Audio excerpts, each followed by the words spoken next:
This channel does not promote any violent, harmful, or illegal activities. All content provided by this channel is meant for an educational purpose only. Top quality और consistent performance के लिए सिर्फ silver pump नाम याद रखना। অবসর পরিকল্পনা করা অনেকেই শুরু করে দেন চাকরি পাওয়ার সঙ্গে সঙ্গে। বুদ্ধিমানের মতো কাজও তা। কারণ 40 বছর পেরোনোর পর যদি কেউ ভাবেন অবসরের পরের ভাবনা, তাহলে তাকে অনেক বেশি অর্থ জমাতে হয়। সেই তুলনায় কম বয়স থেকে অনেক দিন ধরে জমাতে থাকলে খুব সহজেই অবসরের প্রয়োজনীয় অর্থ সঞ্চয় সম্ভব। ভারতের মতো দেশে মুদ্রাস্ফীতির হার 6 থেকে 7%। আর এমন দেশে কেউ যদি 22 বা 27 বছরের মধ্যেই চাকরি পান এবং তার উপার্জন হয় মাসে 20 থেকে 25,000 টাকা, তাহলে ধরে নেওয়া যায় আগামীতে তার উপার্জন বছরে 10% হারে বৃদ্ধি হতে থাকবে। আর এমন হলে বিনিয়োগের জন্য অনেক দিন সময় পাবেন তিনি। অবসরের পর মাসে অন্তত 60,000 টাকা প্রয়োজন কোনো মানুষের জীবন কাটানোর জন্য, যা আজকের দিনের 25,000 টাকার সমান।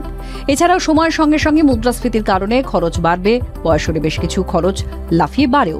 ফলে 60 বছর পেরিয়ে আরামে জীবন কাটানোর জন্য 2,50,00,000 থেকে 3 কোটি টাকা জমানো উচিত। আর এই লক্ষ্য স্থির করে আপনি যদি এগিয়ে যান আর আপনার বয়স যদি 25 বছর হয়, তাহলে মাসে 2,000 টাকা দিয়ে বিনিয়োগ শুরু করা যেতে পারে। এর সঙ্গে বার্ষিক 10% স্টেপ আপ করলে 35 বছর পর যখন আপনার বয়স 60 হবে, তখন প্রায় 3 কোটির বেশি টাকা থাকবে। TV9 Bangla digital.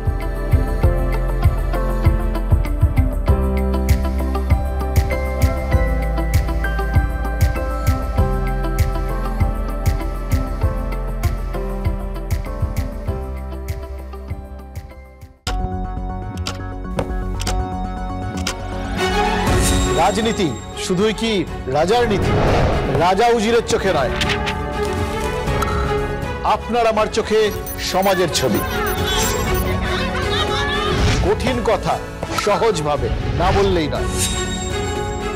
বললেই নয়। প্রতিদিন রাত 9টায় TV9 বাংলায়। TV9 বাংলা না দেখলেই নয়।